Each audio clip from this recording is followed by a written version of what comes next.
What if the food on your dinner plate could kill you? Not by accident, but because it was made that way. In Victorian Britain, danger wasn't in the dark alleys. It was in your kitchen, bread that glowed white. Because it was filled with poison. Candy bright as jewels, but laced with arsenic. Milk for your children, mixed with chalk and formaldehyde. This isn't fiction. This was dinner time in the 1800s. Welcome to a world where every bite could be your last. Victorian Britain was obsessed with progress, steam engines, factories, mass production. But behind the glittering age of innovation was a nightmare hidden in plain sight. Food wasn't regulated. Factories cut corners, and shopkeepers sold whatever looked the most colorful, no matter what it contained. This was a time before food safety laws, before labels. Before refrigeration, if you were poor, and most Victorians were, you simply trusted whatever was sold to you. And that trust, it was deadly. Let's start with the daily staple, bread. To make it look clean and white, bakers mixed in alum, a chemical used in tanning leather, and chalk. It made the loaves fluffy, but it also made people sick. Flour was often bulked with plaster of Paris, yes. The same stuff used to make walls. Next came milk. Farmers watered it down to increase profits, then added formaldehyde to keep it from spoiling. Children drank it. Many didn't survive. And then, the most beautiful killer of all our sweets, confectioners used bright pigments to make candy look appealing. Lead, chromate for yellow, verdigris copper acetate for green, red lead for crimson. They didn't know or didn't care that these colors were toxic. Every market stall, every bakery, every sweet shop had a potential death sentence. It happened in 1858 in the city of Bradford. A confectioner named William Hardacre, locals called him Humbug Billy, bought peppermint lozenges from a local supplier, but the supplier's assistant made a fatal mistake. Instead of harmless sugar powder, he scooped up arsenic trioxide, enough poison to kill thousands. Billy sold the sweets that same day. Within hours, people collapsed in the streets. 21 died. More than 200 were poisoned. Newspapers called it the poisoned candy horror. Doctors had no cure, and the public realized food itself had become the enemy. That single tragedy forced Parliament to act. It led to the Adulteration of Food and Drink Act, Britain's first step toward food safety, but the damage was done. For decades after, people eyed their meals with suspicion.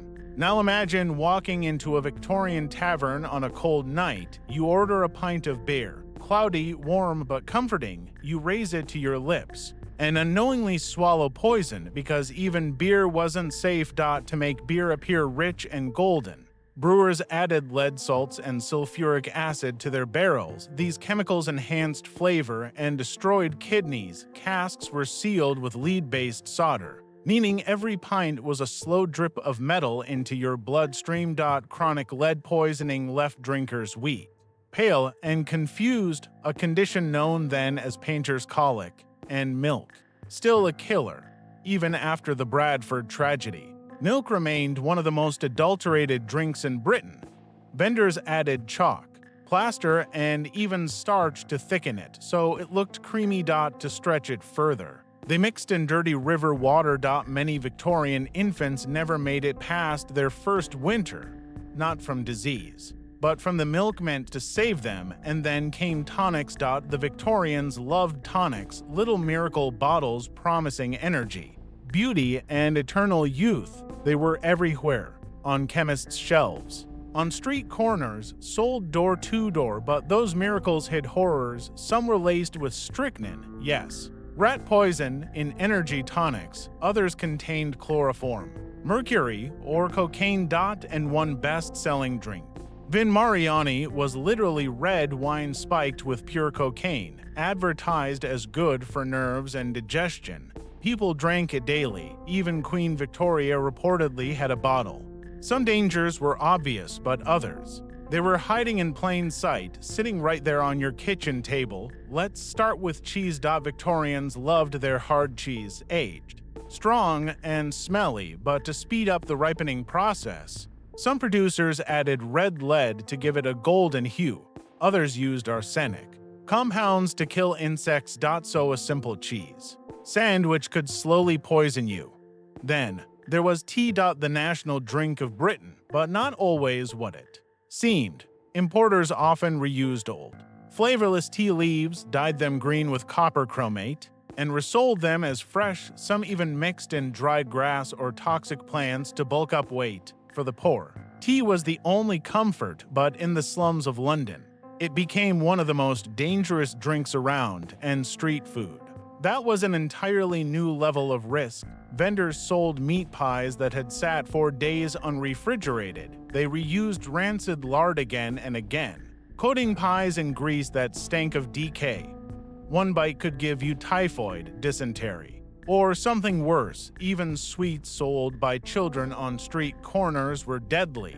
Bright candies dyed with arsenic powders, wrapped in bare hands covered in soot. Victorians didn't fear fast food. They feared food, period, and the terrifying part: no one could tell what was safe. By the mid-1800s, Britain had become a nation afraid of its own dinner table. Families whispered about poisonings in markets. Newspapers filled columns with horrifying stories of contaminated bread, beer, and sweets. Something had to change. The first shift came after the Bradford Candy Disaster. Parliament could no longer ignore it. The Adulteration of Food and Drink Act 1860 was passed. One of the first laws in the world to protect what people ate, but it wasn't enough. Inspectors were few. Corruption was rampant, and the wealthy continued to eat clean while the poor risked their lives daily. Then came the pure food movement. Ordinary citizens, doctors, and journalists who refused to stay silent. Writers exposed the horrors of Victorian kitchens, tainted milk, poisonous beer, and butcher shops selling spoiled meat painted red with dye to appear fresh. Magazines began running terrifying exposes. Pamphlets circulated titled "Poison in Our Daily Bread." Public outrage boiled. By the 1870s, Britain had begun building the foundations of modern food safety, requiring honest labeling, regular inspection, and banning the most toxic additives. But the scars remained. People didn't forget that their government, their grocers, even their bakers had once sold death in disguise for a generation.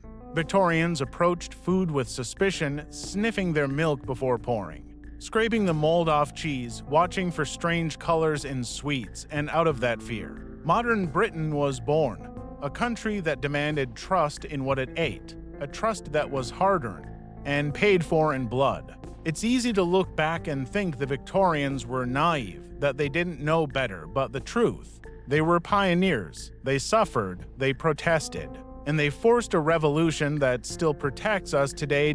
Every time you check an expiry date, every time you read an ingredient label, you're living in the world their suffering created. But the story doesn't end there, because even now, the line between food and poison is thinner than you think. Artificial dyes, preservatives, additives we can't even pronounce. History repeats itself. Only this time, it's hidden behind shiny packaging.